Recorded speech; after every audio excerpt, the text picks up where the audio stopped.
அதாகப்பட்டது நம்ம பிரபுவோட பொண்ணு ஐஸ்வர்யாவுக்கும் Mark Antony படத்தினுடைய டைரக்டர் ஆதிக் ரவிச்சந்திரனுக்கும் கல்யாணம் நடந்திருக்கு. இவங்களுடைய திருமண புகைப்படங்கள் இப்போ சமூக வலைதளங்கள்ல ட்ரெண்டிங்ல போயிட்டு இருக்கு. 2015 வருஷம் வெளியான த்ரிஷா இல்லைன்னா நயன்தாரா அப்படிங்கிற படத்தின் மூலமா சினிமா இண்டஸ்ட்ரியில என்ட்ரி கொடுத்தவர் இயக்குனர் ரவிச்சந்திரன்.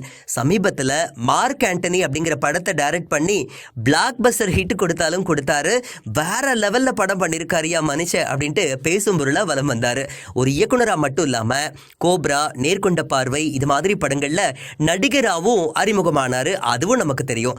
அந்த வகையில ஆதிக் ரவிச்சந்திரனுக்கு இது முதல் திருமணம். ஆனா ஐஸ்வர்யாவுக்கு இது 2வது திருமணம். அந்த வகையில பிரபு பாத்தீங்கன்னா தன்னுடைய சகோதரி மகன் சொல்லப்படுற குணாலுக்கு ஐஸ்வர்யாவை கல்யாணம் பண்ணி வச்சாரு. குணால் லண்டன்ல சாஃப்ட்வேர் இன்ஜினியரா ஒர்க் பண்ணிட்டு இருந்தாரு. குணாலும் ஐஸ்வர்யாவும் ஆஃப்டர் த மேரேஜ் அவங்க லண்டன்லயே செட்டில் ஆயிட்டாங்க. அன்பார்ச்சுனேட்லி 2 பேத்துக்கும் இடையில கருத்து வேறுபாடு வந்துச்சு. இதன் காரணமா டிவோர்ஸ் அப்ளை பண்ணி விவாகரத்து வாங்கிட்டாங்க. அதுக்கப்புறமா சென்னையில கேக் தயாரிக்கக்கூடிய நிறுவனத்தை நடத்திட்டு வந்தாங்க ஐஸ்வர்யா. இதுக்கடையில பிரபுவோட பொண்ணு ஐஸ்வர்யாவும் ஆதிக் ரவிச்சந்திரனும் ரொம்ப க்ளோஸா பழகிட்டு இருக்கிறாங்க அப்படின்னு கிசுகிசு எல்லாம் வந்துட்டு இருந்த நிலைமையில இப்போ 2 பேர்த்துக்கும் கல்யாணம் நடந்திருக்கு.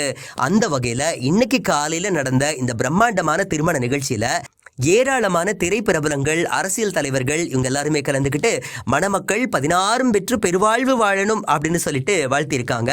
கூடவே லெஜெண்ட் நடிகர் சரவணன், விஷால் இந்த மாதிரி நடிகர்களும் கலந்துகிட்டு இருக்காங்க.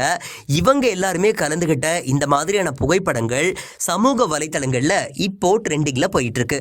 இது மாதிரி லேட்டஸ்ட் அப்டேட்ஸ் எல்லாம் நீங்க தெரிஞ்சுக்கணும் அப்படின்னா நம்ம Q7 அப்படிங்கிற சேனலை நீங்க சப்ஸ்கிரைப் பண்ணுங்க, லைக் பண்ணுங்க, ஃபாலோ பண்ணுங்க, உங்களோட நண்பர்களுக்கும் ஷேர் பண்ணுங்க. தேங்க்யூ.